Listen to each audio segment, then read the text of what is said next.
हर हर महादेव। सभी को जय श्री हरि विष्णु। धर्मराज युधिष्ठिर कहने लगे कि हे भगवान, मैंने कार्तिक शुक्ल एकादशी अर्थात प्रबोधिनी एकादशी का सविस्तार वर्णन सुना। अब आप कृपा करके मुझे मार्गशीर्ष मास के कृष्ण पक्ष की एकादशी के विषय में भी बतलाइए।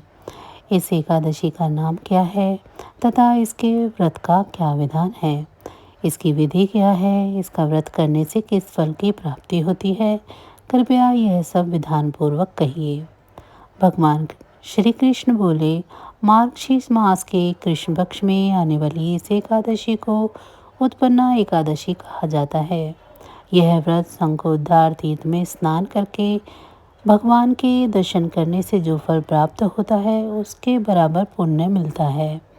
व्रत करने वाले भक्त को चोर, पाखंडी, परस्तगामी, निंदक, मिथ्याभाषी तथा किसी भी प्रकार के पापी से बात नहीं करनी चाहिए। इसका महत्व मैं तुम्हें कहता हूँ, ध्यानपूर्वक सुनो। युधिष्ठिर कहने लगे कि हे भगवान, आपने हजारों यज्ञ और लाख गोदान को भी एकादशी व्रत के बराबर नहीं बताया, सो यह तिथि सब तिथियों में उत्तम कैसे हुई, बताइए। भगवान कहने लगे, हे युधिष्ठिर, सतयुग में मुर नाम का एक दैत्य उत्पन्न हुआ। वह बड़ा बलवान और भयानक था।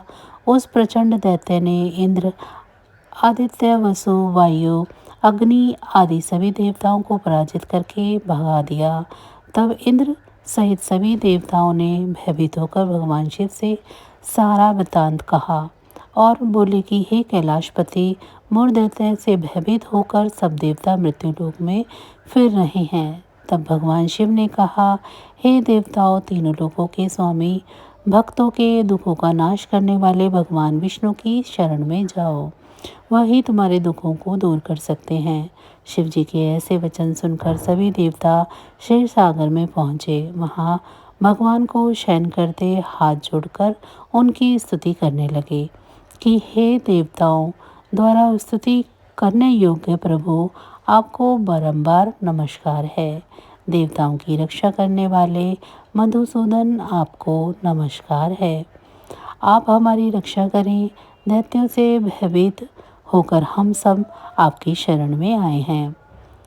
आप इस संसार के कर्ता, माता पिता, उत्पत्ति और पालन करता और संहार करने वाले हैं।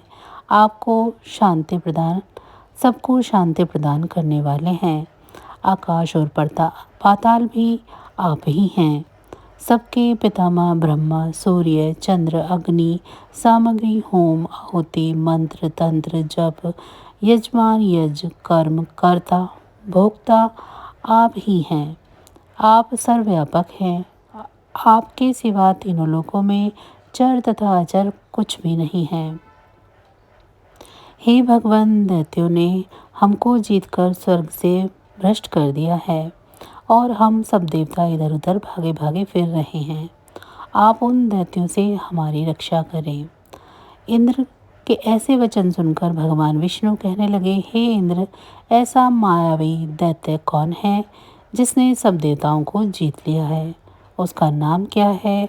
उसमें कितना बल है और किसके आश्रय में है तथा उसका स्थान कहाँ है? यह सब मुझसे कहो। भगवान के ऐसे वचन सुनकर इंद्र बोले, भगवान, प्राचीन समय में एक नाड़ेजंग नामक राक्षस था।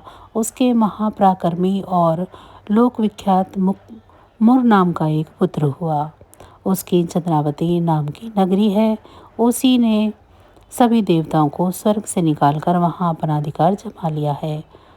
उसने इंद्र, अग्नि, वरुण, यम, वायु, ईश, चंद्रमा आदि सबको उनके स्थान से निकालकर अधिकार कर लिया है।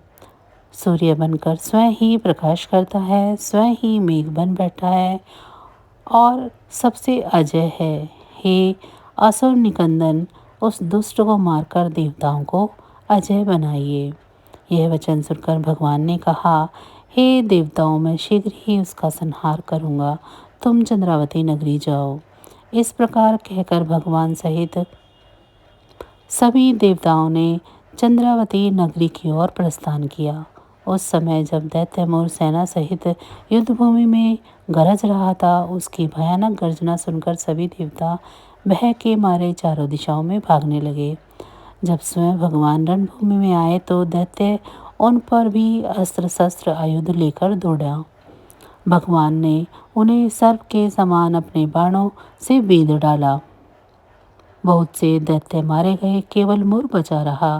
वह अविचल भाव से भगवान के साथ युद्ध करता रहा। भगवान जो भी तीक्ष्ण बाण चलाते वह उसके लिए पुष्प सिद्ध होता।